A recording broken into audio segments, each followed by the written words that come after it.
Selamat datang di podcast Mafti, tempat kita ngobrol asik tapi penuh inspirasi dengan saya, Alia Izatul Jana, yang akan menemani kalian semua pada podcast hari ini dengan tema merajut mimpi yang tak pernah padam. Wow, udah temanya juga kayak wah menarik nih ya. Kayaknya penuh inspirasi dan penuh motivasi nih. Oke, sebelum lanjut kita akan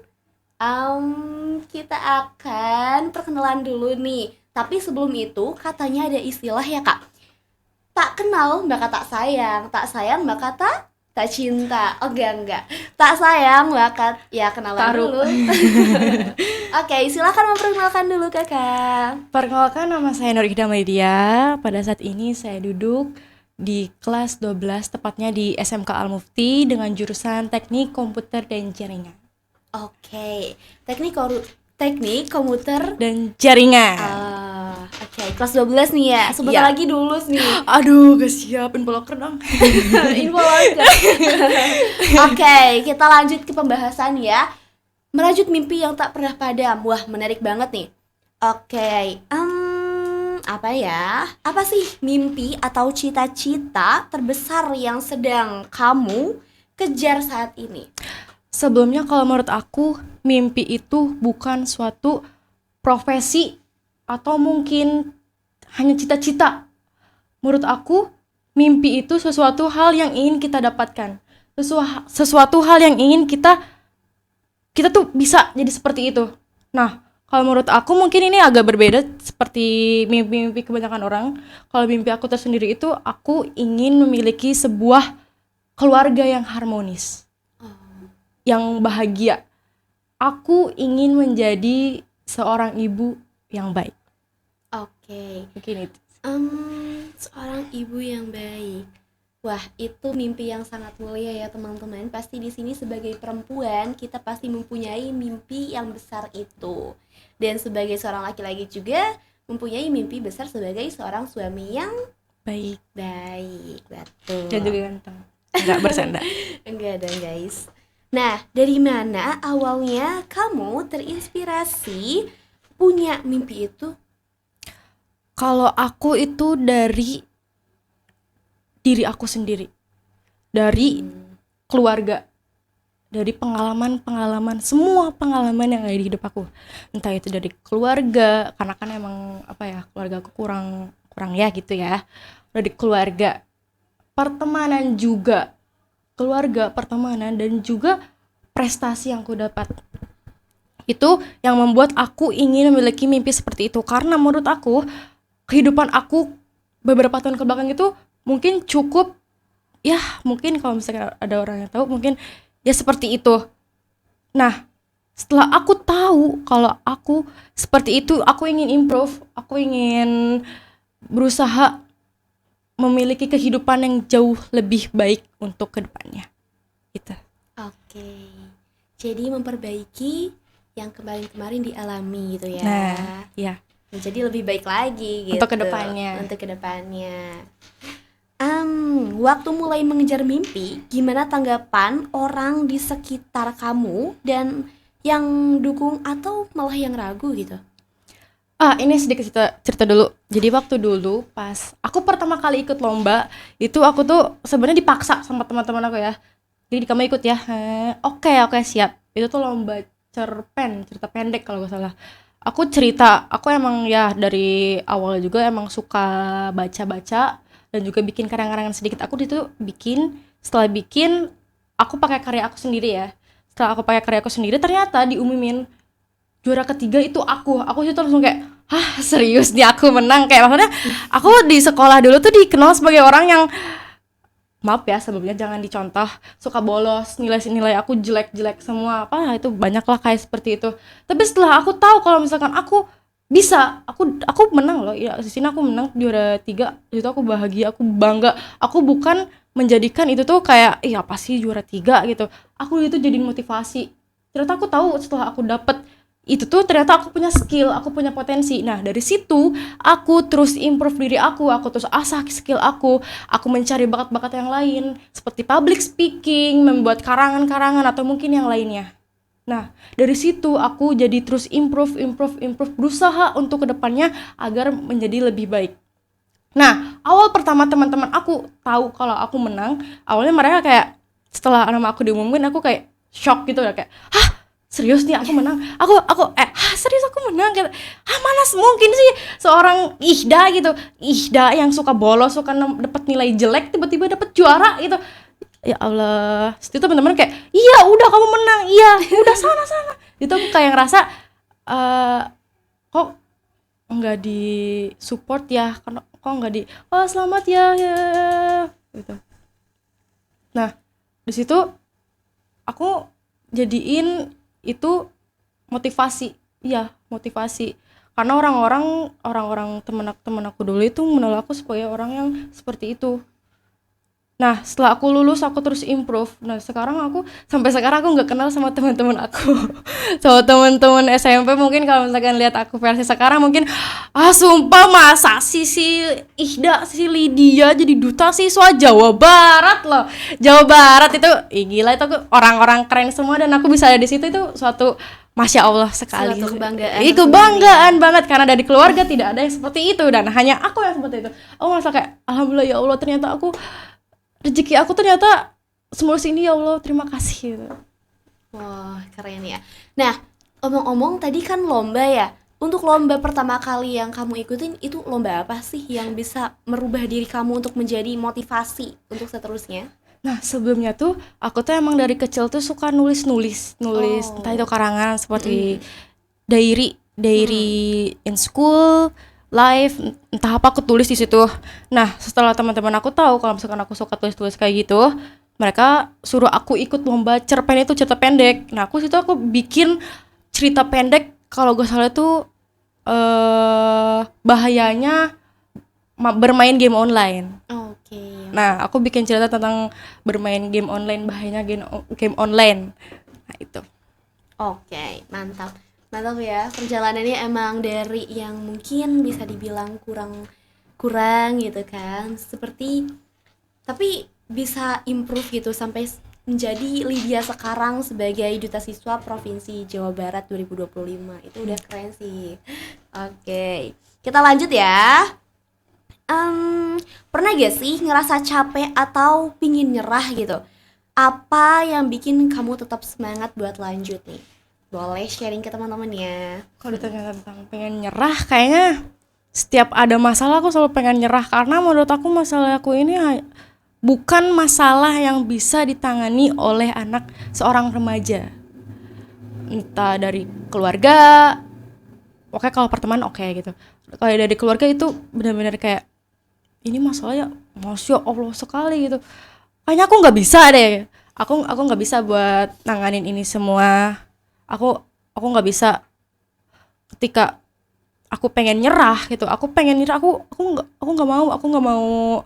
Udah gak apa-apa lah, nggak dapet kehidupan yang jauh lebih baik. Aku nggak bisa jadi seorang ibu, aku nggak bisa menikah, aku nggak bisa memiliki keluarga yang bahagia. Ya udahlah, gak apa-apa gitu. Tapi ketika aku akan menyerah, aku akan mencoba hal gila, aku selalu berpikir, apa mungkin ini untuk kedepannya bisa jauh lebih baik, atau mungkin Allah ngasih masalah sekarang yang bertubi-tubi ini untuk kedepannya itu ada hal yang jauh lebih baik gitu. Aku selalu berpikir seperti itu. Ketika aku akan menyerah, aku selalu berpikir, kayaknya nanti besok aku dapat suatu hal yang tidak terduga deh. Kayaknya aku nanti besok dapat door prize. Enggak dong, bukan dapat door prize. Kayaknya aku berhasil di suatu bidang yang emang aku pengen. Mungkin nanti aku mendapatkan suami yang baik gitu. Aku mendapatkan laki-laki yang bisa membahagiakan aku dan menjadi seorang ayah untuk anak-anak aku mungkin ya. Nah itu, ketika aku nyerah, aku selalu berpikir kalau beberapa waktu ke depan pasti ada hal yang baik mendatangi aku gitu. Okay. Aku selalu yakin itu. Tadi juga nih pertanyaannya, apa yang bikin kamu tetap semangat buat lanjut? Semangat karena dari latar belakang sih yang bisa aku terus semangat. Aku selalu yakin kayaknya aku bisa deh melahirkan generasi-generasi yang jauh lebih baik gitu. Karena kan kalau misalkan seorang perempuan itu melahirkan seorang anak laki-laki, satu anak laki-laki itu hanya apa ya, melahirkan satu orang aja gitu, mengurus satu orang aja. Kalau perempuan melahirkan satu anak laki-laki berarti mengurus satu anak aja, satu orang gitu. Tapi kalau misalkan perempuan itu melahirkan satu generasi. Nah dari situ aku harus bisa memiliki apa ya, memiliki hal yang masya Allah, entah itu dari kepintaran, dari pengalaman, dari segala hal. Nah karena itu ketika perempuan melahirkan satu anak perempuan berarti melahirkan satu generasi, karena orang-orang yang pintar terlahir dari ibu yang pintar juga. Oke, berarti ibu menjadi tokoh utama ya dalam suatu keluarga tersendiri. Dan mungkin teman-teman di sini para wanita hebat yang sedang berusaha untuk menjadi lebih baik dan untuk menjadi madrasah utama, untuk menjadi madrasah pertama buat anak-anaknya, buat suaminya, ataupun buat mungkin pada masa remaja ini sedang memperbaiki dirinya untuk menjadi lebih baik ke depannya gitu. Oke, tadi perjalanan yang mungkin cukup terharu dan Trouble kamu banget. juga membawa ya, terbawa ya, emosional ya, jadi agak gemeter gitu. Enggak dong. Jangan nangis ya, jangan nangis dulu. Enggak, paling ngompol. Enggak dong, bercanda. Oke, lanjut ya. Pernah gak sih? Oke. Siapa orang atau hal yang paling berpengaruh dalam perjalanan kamu selama ini? Mungkin jawabannya sama ya kayak sebelum-sebelumnya. Dari latar belakang aku, itu yang bisa bikin aku tuh harus menjadi jauh lebih baik. Karena kalau bukan aku, siapa lagi? Kalau bukan aku, siapa lagi? Kalau misalkan aku menyerah, yang nggak ada di keluarga aku, nggak akan ada sesuatu hal yang hebat, sesuatu hal yang masya Allah. Jadi kalau misalkan bukan aku, siapa lagi? Jadi aku hanya berpercaya diriin ke diri aku sendiri lagi gitu. Tapi selain kamu nih, ada gak sih orang yang berpengaruh banget di dalam hidup kamu kayak ibu, ayah, kakek, neni, ataupun teman-teman deket gitu yang kamu miliki?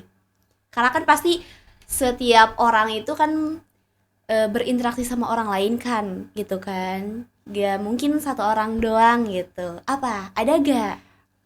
Kalau misalkan ditanya lebih dalam, mungkin kakek aku sih. Kakek aku dia yang selalu mensupport, selalu mendukung kalau misalkan aku tuh bisa apa ya, bisa megang ini gitu. Beliau tuh mempercayakan aku kalau aku tuh bisa. Bahkan kakek aku tuh selalu kayak kalau ke cucu-cucu lain atau ke anak-anaknya tuh kayak, kamu jangan ngerantau ya, kamu jangan rantau, kamu kasihan, kamu nggak akan bisa kuat. Tapi aku berbeda.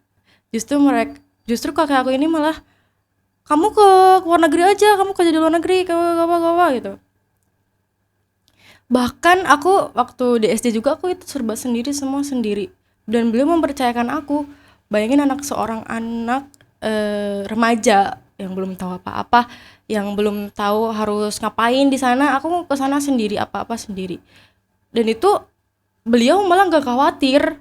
Beliau nggak khawatir, nggak jangan nanti kamu baca doa ya, kamu ini wanti-wanti gitu loh. Tapi ke aku nggak, oke Neng, siap, yang ini ya semoga membawakan, gitu doang aja udah. Beliau aku nggak menanyakan gimana udah sampai belum, gimana udah ini belum, gimana baca doa, jangan lupa makan, sholat. Enggak, karena kenapa, beliau itu percaya ke aku. Beliau tuh tahu kalau misalkan aku tuh bisa, aku bisa. Jadi ya itu paling kayak aku sih. Oke, jadi selain diri kamu gitu kan berusaha sendiri, tapi ada sosok kakek yang selalu mendukung kamu, selalu mensupport kamu dan juga mungkin membantu dalam hal apa gitu ya. Ya Oke. betul. Wah, ternyata kakek juga berpengaruh besar ya dalam kehidupan mungkin yang keluarganya mungkin agak kurang sempurna atau ada permasalahan tertentu ya, karena kita sebagai manusia juga kan tidak tahu bagaimana cara menjadi seorang anak yang baik dalam keluarga kalau keluarga itu pun kurang nyaman untuk kita tempati itu ya. Em, dari tema-tema yang tadi, dari pembahasan yang tadi kita kayaknya udah agak terlalu jauh nih. Mm-mm. Karena Gak apa, nanti terbawa kita ya. buka stand up komedi aja di sini. Nah, kita lanjut aja. Selama perjalanan meraih mimpi nih, apa pelajaran paling penting yang kamu dapat? Kayaknya kalau aku itu dari pengalaman sih, semuanya dari pengalaman. Itu mah pengalaman kalau misalkan diceritain dibikin buku novel kayaknya udah segini nih, melebihi dari series Bumi. Itu dari pengalaman karena struggle banget sih, banyak banget hambatan entah dari segala aspek itu pasti ada selalu datang, tapi aku selalu berusaha, aku bisa pasti ada jalannya. Dan masya Allah setiap aku merasa mau nyerah, lelah, letih itu pasti ada aja gitu jalannya tuh, pasti ada aja. Jadi poin utamanya jangan nyerah. Ketika kita nggak nyerah dan kita terus berdoa, masya Allah ya, gitu berusaha, ternyata ada ya gitu jalannya. Itu poin utama, jangan nyerah. Jangan nyerah sebelum perang. Perang telah usai. Aduh, asik. Nah, satu lagi nih. Terakhir, apa pesan kamu buat anak muda lain biar terus semangat dan gak gampang padam dalam meraih mimpi? Ini untuk orang-orang di luar sana ya. Ini untuk orang-orang di luar sana. Aku tahu kalian pasti kalian merasa kayaknya aku nggak punya bakat nih, aku nggak punya potensi nih, aku nggak bisa ngapa-ngapain. Kamu jangan berpikir seperti itu. Kenapa? Setiap orang itu punya potensi, setiap orang itu ada bakat, entah itu bakat kecil atau mungkin bakat cekatan, itu juga salah satu bakat. Nah, kalau misalkan kamu tahu bakat kamu di situ, entah itu dari hal kecil apapun, entah kamu itu bakatnya menulis yang bagus ataupun apapun itu, kamu kembangin, kamu cari tahu, kamu gali-gali terus. Setelah kamu tahu bakat kamu itu, kamu pokoknya cari-cari terus. Setelah kamu tahu dan setelah dapat, kamu berusaha, kamu kembangin, kamu upgrade diri kamu. Karena setiap orang itu nggak ada yang nggak punya bakat. Semua orang pasti ada bakat. Tugas kamu cari bakat kamu, karena setiap orang pasti ada bakat. Jadi jangan pernah merasa kamu itu nggak punya potensi, kamu itu nggak punya bakat. Kesalahan diri kamu itu kamu tidak mencari bakat kamu Dan tidak mungkin berusaha ya. Ya, tidak berusaha. Kamu selalu berpikir, kayaknya aku nggak bakal bisa. Kamu jangan berpikir seperti itu. Kalau kamu berpikir seperti itu, kamu tidak akan bisa menjadi orang yang jauh lebih baik dari sebelumnya. Jadi udah kalah duluan sebelum mencoba gitu. Karena kan suka ada orang yang aku nggak mau ikut lomba gitu. Kayaknya nggak bakal menang sih, Kamu nggak tahu kalau misalkan kamu nggak coba dulu. Kalau misalkan menang, alhamdulillah. Enggak ya gak apa-apa. Jadiin pengalaman, bukan jadi malah minder gitu. Jangan. Jadiin pengalaman. Kalau kalah jadiin pengalaman. Kalau menang ya alhamdulillah. Oke, jadi dari sharing-sharing kali ini mungkin dari pengalaman Lydia tersendiri, dari latar belakang, mungkin dari perjalanan yang lumayan cukup rumit ya. Trouble banget. Enggak bercanda. Nah, ini pertanyaan simple nih, teman-teman. Pasti penasaran ya pertanyaannya apa? Gimana perasaan, ini beda lagi ya. Gimana perasaan Kak Lydia selama menjadi Duta Siswa Provinsi Jawa Barat 2025? Perasaannya Masya Allah banget. Karena kenapa? Masya Kebetulan pas pemilihan Duta Siswa Jawa Barat itu kan ada golden ticket dari Kabupaten Subang. Nah, aku di situ ikutan. Awalnya aku nggak tertarik, kayaknya aku mikirnya juga kayaknya aku nggak bakal bisa deh. aduh kayak provinsi nih woi, Jawa Barat, aduh bingung gimana ya. Aku awalnya berpikir seperti itu, tapi gak apa deh, coba dulu aja, kalau menang gak apa-apa, kalau enggak ya udah gitu. Aku daftar. Setelah aku daftar, aku awalnya udah lihat pengumuman, aku nggak berharap lebih ya, karena kan emang coba-coba aja, kalau menang alhamdulillah, kalau enggak ya udah. Aku lihat gak ada nama aku nih, ya udah deh, oh ya udah gak apa-apa gitu. Terus aku tinggal tidur, tiba-tiba ada notif, selamat ya Kak Lydia, lolos. Aku itu kayak, hah, emang iya ya aku lolos? Padahal aku nggak lolos deh. Sumpah ini aku lolos. Kayak, hah, emang iya? Setelah aku lihat lagi, ternyata yang aku lihat itu yang bagian putra doang, yang putri di paling bawah. Aku yang lihat putra doang di situ. Iya. Aku lihat putra doang kayak, ya udah, karena aku nggak berharap lebih, aku nggak sekolah lebih bawah lagi. Ternyata aku lihat cuman putra doang. Ternyata ada di paling bawah, Nur Ihda Maulidia, Kabupaten Subang. Masya Allah. Dan itu tahu dari Kabupaten Subang, duta siswa Kabupaten Subang cuman 1 orang yang lolos. Gila itu. Ternyata kalau misalkan aku nggak mengirimkan persyaratan itu waktu itu ya, nggak daftar waktu itu, kayaknya aku nggak bakal bisa jadi duta siswa Jawa Barat deh. Aku nggak bakal bisa bertemu dengan teman-teman hebat aku di duta siswa Jawa Barat. Nah itu guys, jadi kita harus coba-coba dulu aja. Kalau misalkan emang belum rezekinya ya udah, kalau misalkan menang ya alhamdulillah, dari situ kita harus kembangin. Gitu. Jadi semisalnya coba-coba dulu aja, coba dulu, berdoa, berusaha, dan terus mencoba gitu Ya betul. Oke. Nah, apalagi ya, Kak Ida mau sharing apa nih? Mungkin cukup sih ya, karena waktu udah panjang banget. Sibuk nih, orang sibuk, nggak bercanda.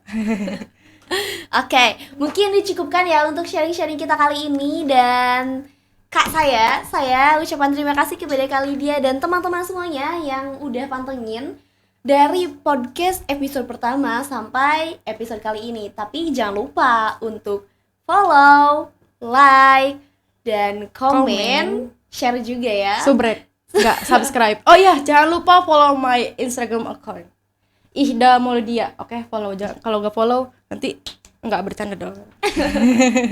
Follow katanya guys. Oke. Terima kasih teman-teman sudah menemani kita, udah nonton, udah kayaknya wah ini kayak seru banget ya, atau ini kayak buat jadi pelajaran aku ke depannya nih, apa aja sih yang aku harus ambil buat langkah ke depannya. Terima kasih ya Kak Lydia, terima kasih udah sharing-sharing di podcast Mafti ini.